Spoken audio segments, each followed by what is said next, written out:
दोस्तों, किसी ने सही बात कही है कि दूसरों की समस्याओं का आनंद लेना बंद कीजिए, वरना ईश्वर आपको वही गिफ्ट कर देंगे। क्योंकि भगवान वही तो गिफ्ट करते हैं जिसमें हमें आनंद आता है। आदतों को लेकर आपने बहुत सारी कहानी सुनी होगी, जैसे आदत से मजबूर होना पुरानी आदत है। आइए इसे एक छोटी सी कहानी के माध्यम से समझने की कोशिश करते हैं। बहुत समय पहले की बात है, एक राजा था जो अपनी प्रजा का और अपने परिवार का खूब ख्याल रखता था। लेकिन राजा को अपने मंत्रियों पर कुछ दिनों से संदेह था और उस राजा के 3 बहुत ही खास मंत्री भी थे जो उसका काम संभालते थे। लेकिन कुछ दिनों से राजा के उन 3 मंत्रियों में से कोई एक मंत्री ऐसा मंत्री था जो राजा के पैसों में गड़बड़ी कर रहा था और वह मंत्री अपने काम को भी ठीक से नहीं कर रहा था। अब राजा काफी दुविधा में था। राजा को यह समझ नहीं आ रहा था कि उन तीनों मंत्रियों में से कौन सा मंत्री बेईमान है और कौन सा मंत्री ईमानदार है। यह पता लगाने के लिए एक दिन राजा ने उन तीनों मंत्रियों को अपने पास बुलाया और कहा, देखो मंत्री जी, हमारा जन्मदिन आ रहा है, इसलिए आप तीनों को एक घने जंगल में जाना होगा और आप तीनों को एक एक बैग दे दिया जाएगा। उन तीनों को एक एक बैग दे दिया गया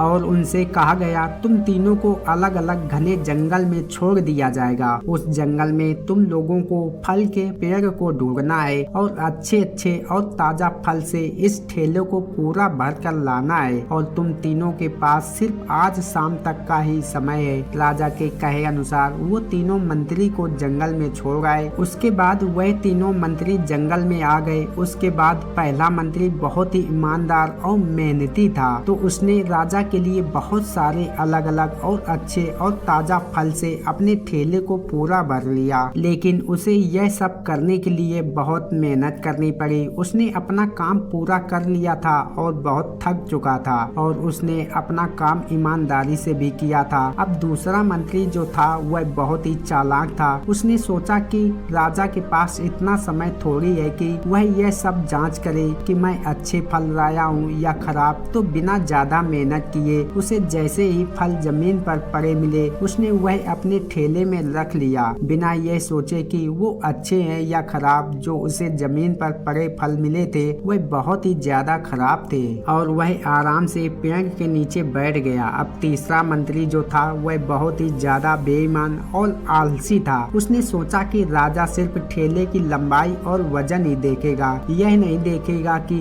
उस ठेले के अंदर क्या है और कितनी अच्छी और खराब चीजें हैं। तो उस तीसरे मंत्री ने बिना कुछ सोचे समझे अपने ठेले को सूखे पत्ते और कुछ छोटे छोटे पत्थरों से अपने ठेले को भर लिया और वह भी पेड़ के नीचे बैठ गया। शाम होने का इंतजार करने लगा। राजा के कहे मुताबिक समय समाप्त हो चुका था, शाम भी हो चुकी थी। अब वह तीनों मंत्री भी एक साथ अपने अपने ठेले के साथ राजा के महल में वापस आ गए। राजा ने देखा कि वह तीनों मंत्री जंगल से वापस आ गए हैं, तो राजा ने उन तीनों मंत्रियों को ठेले को खोल कर देखा नहीं कि उसके अंदर क्या क्या है और उसने उन तीनों मंत्रियों को अलग अलग जेल में 1 महीने के लिए जेल में कैद कर दिया। राजा ने सिपाहियों को यह आदेश दिया कि इन तीनों को 1 महीने तक खाना नहीं दिया जाएगा और यह तीनों भी 1 महीने तक वही फल खाएंगे जो इन तीनों ने जंगल से अपने ठेले में भर कर लाए हैं। और उन तीनों मंत्री को राजा ने जेल में कैद कर दिया। तो जो पहला मंत्री था जिसने अपने ठेले में अच्छे और ताजा अलग अलग फल अपने ठेले में जमा किए थे, उसने जेल में 1 महीना आराम से गुजार लिया, अच्छे फल खाते हुए जो उसने खुद जमा किया था। उसके बाद जो दूसरा मंत्री था जिसने बेकार और खराब फल अपने ठेले में रखे थे, उसे वह बेकार और खराब फल 1 महीने तक खाने पड़े और वह उस जेल में ज्यादा दिनों तक टिक नहीं पाया और बाद में वह खराब फल खाने की वजह से बीमार पड़ गया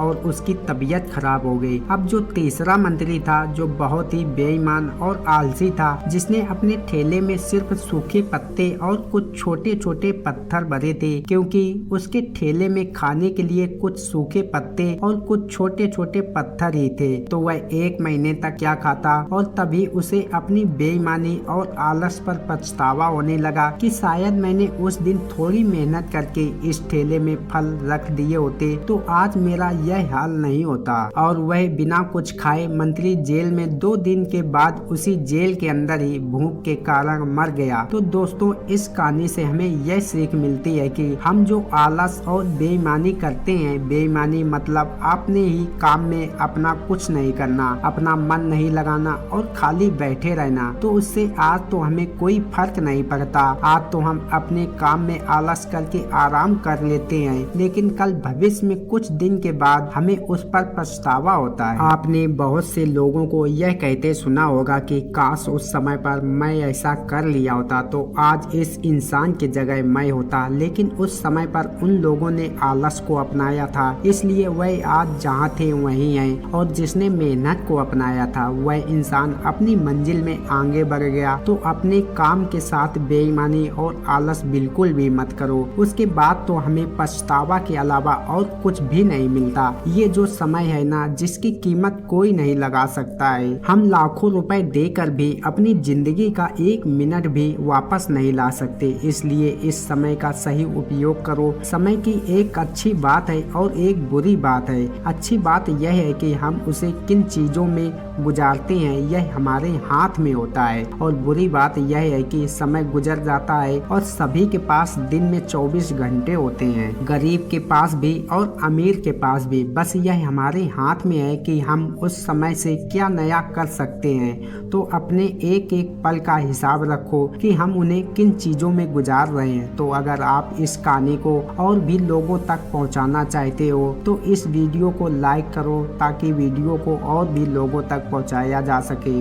दोस्तों आपने आज के इस वीडियो से क्या सीखा वह मुझे आप कमेंट में बता सकते हैं। धन्यवाद मेरे प्रिय दोस्तों, फिर मिलते हैं एक और नई कहानी में, तब तक अपना ख्याल रखें।